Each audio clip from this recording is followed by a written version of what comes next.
ઘોડા બુલેટિનમાં આપનું સ્વાગત છે। પ્રથમ જ્યોતિર્લિંગ સોમનાથ સાનિધ્યે આજે મહાશિવરાત્રીના પાવન અવસરે વહેલી સવારથી ભક્તોનો ઘોડાપુર ઉમટી પડ્યો। સમગ્ર મંદિર પરિસર હર હર મહાદેવ અને જય સોમનાથના નાદથી ગુંજી ઉઠ્યું। ગુજરાતના ગૃહમંત્રી હર્ષ સંઘવી તેમજ પૂર્વ મુખ્યમંત્રી વિજય રૂપાણીએ પરિવાર સાથે સોમનાથ મહાદેવના દર્શન કરી ધન્યતા અનુભવી। મહાશિવરાત્રીના પાવન પર્વ પર પ્રથમ જ્યોતિર્લિંગ સોમનાથ મહાદેવના કપાટ વહેલી સવારે 4 વાગ્યે ભક્તો માટે ખોલવામાં આવ્યા।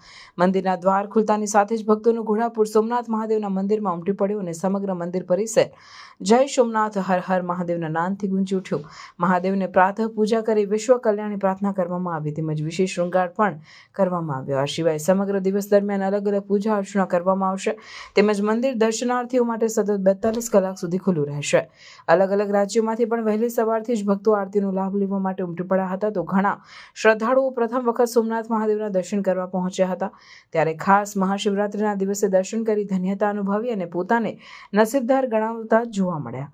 આ સિવાય ગુજરાતના ગૃહમંત્રી હર્ષ સંઘવી તેમજ પૂર્વ મુખ્યમંત્રી વિજય રૂપાણી પણ સોમનાથ મહાદેવના દર્શન કરવા પહોંચ્યા। ત્યારે વિજય રૂપાણીએ પરિવાર સાથે દાદાના દર્શન કરી વિશ્વ કલ્યાણની પ્રાર્થના કરી તો હર્ષ સંઘવીએ પણ રાજ્યના નાગરિકોની સુખાકારી માટે પ્રાર્થના કરી હતી।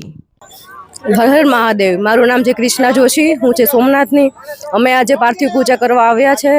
ખૂબ સરસ વ્યવસ્થા કરી છે, બહુ સારો અનુભવ છે, બહુ સારી એવી વ્યવસ્થા છે। માટીનું શિવલિંગ હતું, ફ્રૂટ હતું, ફૂલ હતું, ચોખા હતા, ચંદન હતું, સારું એવું હતું, બધું હતું, બહુ સારું એવું દિવ્ય વાતાવરણ હતું।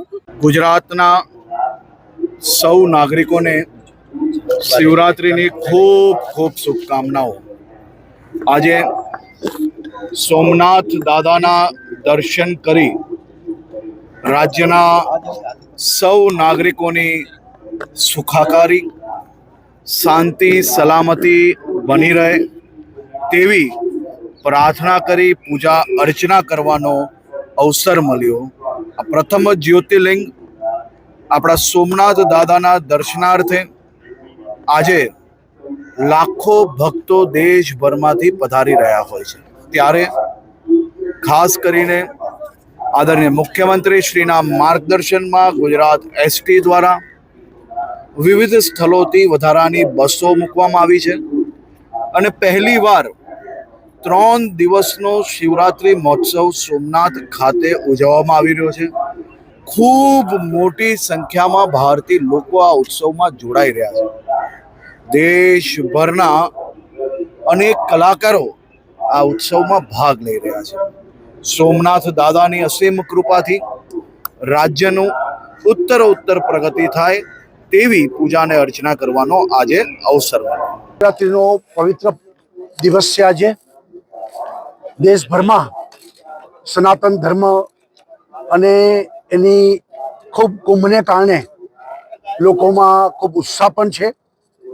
આપણી હિન્દુ ધર્મ પ્રાચીન સંસ્કૃતિ અને મહાશિવરાત્રિ પણ આ વખતે લોકો ખૂબ ઉત્સાહથી મનાવી રહ્યા છે, શ્રદ્ધાથી મનાવી રહ્યા છે।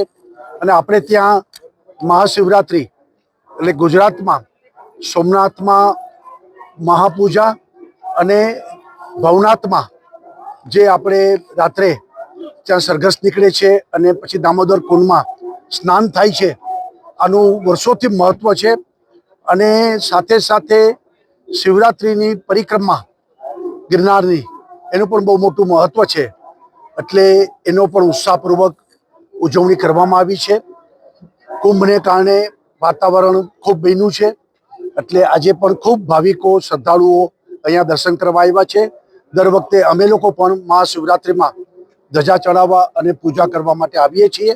આજે ભગવાન શંકરની પૂજા કરીને, મહાદેવની પૂજા કરી અને બધાનું કલ્યાણ કરે અને ભારત વિકસિત રાષ્ટ્ર તરીકે આગળ વધે એવી પ્રાર્થના કરવાના છે।